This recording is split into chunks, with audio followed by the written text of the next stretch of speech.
Pronto, acabou. Eu digo para o senhor, esse processo poderia terminar hoje. Esse processo pode acabar hoje. Não precisa mais continuar. Acabou. Não tinham provas documentais alguma. Toda acusação se baseava em cima das 11 delações do Mauro Cid, que hoje caiu por terra. Hoje a acusação perdeu. Hoje a farsa da trama golpista acabou. Hoje o Brasil viu que esse processo é uma farsa. É a maior farsa da história do país. Nessa reunião dos Kids Pretos, no dia 28, houve conversa sobre a elaboração de uma minuta? Não, senhor. Foi conversado algo sobre o meu nome nessa reunião? Sim, senhor. O senhor foi... O quê? O senhor foi muito criticado. Só? O senhor tem que falar a verdade. Sim, senhor. Ministro... Eu estou acostumado. Sim, senhor. Ministro, as pessoas criticavam muito o senhor. As mesmas críticas que o senhor recebe, os mesmos xingamentos, de certa forma, passaram por ali. Não vou dizer que não houve, porque houve, né? Até porque era uma conversa mais... Era uma conversa de bar. Uma conversa de bar. Tanto que... Houve alguma ideia em relação ao centro de gravidade? Não, sim, ministro, nada não. Temos que acabar com ele. Isso nunca existiu. Vamos planejar alguma coisa, isso nunca existiu. Para quem assistiu aqui, Daniel, a minha primeira entrevista aqui na UES Sem Filtro sobre esse caso, eu falei, brasileiros, não joguem a toalha. Eu disse exatamente isso. Brasileiros, não desistam. Quando esse processo iniciar a fase judicial, esse castelo de areia vai desmoronar. E quando iniciarem a fase judicial, eu disse exatamente isso. Quando iniciarem os depoimentos judiciais, esse castelo de areia desmoronará. E foi exatamente o que aconteceu hoje. Por quê? Porque na fase policial você tem um depoimento escrito e papel aceita tudo. Agora nós estamos na fase judicial. E hoje, em contraditório judicial, fase da oralidade, olho no olho, Mauro Cid deixou bem claro que não houve tentativa de golpe.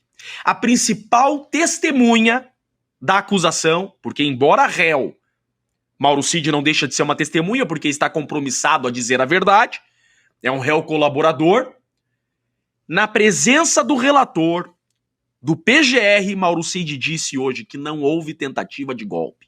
Por 3 motivos. Ele deixou bem claro isso. Primeiro, ele disse que não houve organização criminosa.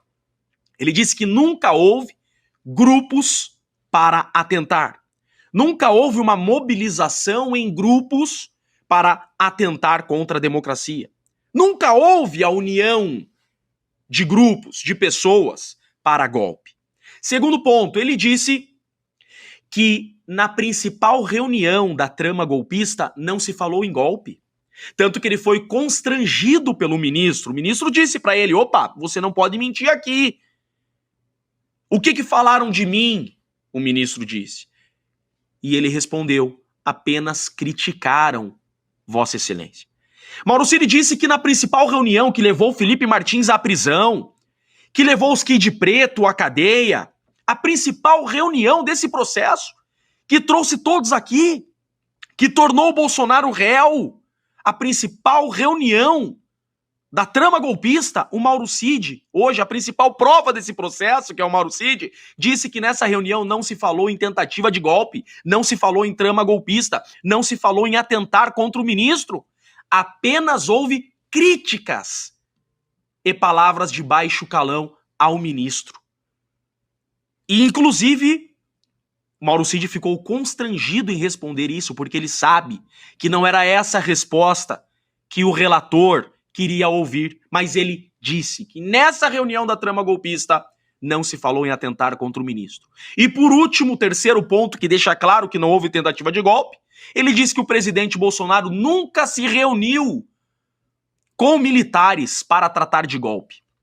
Que nunca houve uma reunião entre o presidente Bolsonaro e comandantes das forças para tratar de golpe. Gastaram milhões com essa investigação para nada. Prenderam inocentes. Gastaram milhões com esse processo para nada. A única solução agora é reconhecer a inocência desses acusados. Esse processo hoje chegou ao fim. todos esses acusados, com esse depoimento do Mauro Cid, têm que ser inocentados, porque Mauro Cid disse expressamente que tentativa de golpe não houve.